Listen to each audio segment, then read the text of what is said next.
शिखर, शिखर, शिखर, क्या हुआ? और शिखर होश में आता है तो देखता है कि वो अभी भी सोफे पर ही बैठा था और प्रतीक उसे आवाज दे रहा था। क्या हुआ? कहाँ खो गए थे? यूं एकटक कॉरिडोर के पायदान को क्यों घूर रहे थे? ये सब शिखर का वहम ही था। दरवाजे की आवाज के साथ गुंजन आहिस्ता कमरे से बाहर निकलने लगती है। पहले वह एक कदम बाहर रखती है। शिखर की धड़कनें बढ़ रही थी। उसका दिल मुंह को आने ही वाला था कि तभी गुंजन चलकर आती है और वह पाता है कि उसने शिखर की दी हुई साड़ी नहीं बल्कि एक आम सी लाल रंग की साड़ी बांधी थी। शिखर गुंजन को घूर कर देखता है। मगर ये आखिर हुआ कैसे? जी शिखर जी, आप कुछ बोले क्या? और चंचल के कमरे का दरवाजा खुलता है तो शिखर के होश उड़ जाते हैं। चंचल ने वही नीली साड़ी पहनी थी जो शिखर ने गुंजन के लिए ली थी। ये गोलमाल उसकी समझ से बाहर था। ज्यादा तो मैं नहीं समझा, मगर मैं इतना जानता हूँ कि इस त्याग की मूर्त गुंजन जी ने ही चंचल को ही दी होगी। सच कर तो ऐसे आई है जैसे परी लग रही हो। अरे बंदरिया लग रही है, बंदरिया। कैसी लग रही हो शिखर? बंदरिया। क्या? वो मेरा मतलब, अगर जरा सी गाढ़ी लाल लिपस्टिक और लगा लो तो शहर की लड़कियां बंदरिया लगेंगी तुम्हारे आगे।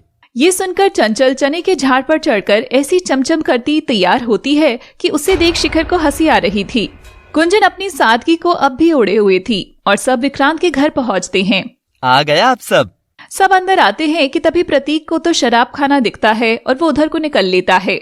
मनिका की नजर अपने जैसे ही किसी पर पड़ जाती है। गेस करिए कौन है? आपकी अपनी पसंदीदा संतोष।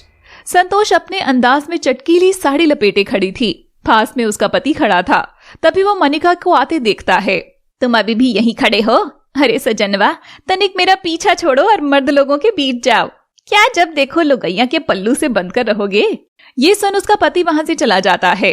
अरे आपने उनको भेज क्यों दिया? मैं भी मिल लेती। अरे वो तो गड़बड़ कर देता ना मिलना। कैसी गड़बड़ी?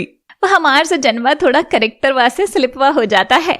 वो थोड़ी सी पराई औरत को देख कर ना बात कर ली तो उससे जरा सी अपनी बीवी समझ बैठते हैं और फिर समझ रही है ना।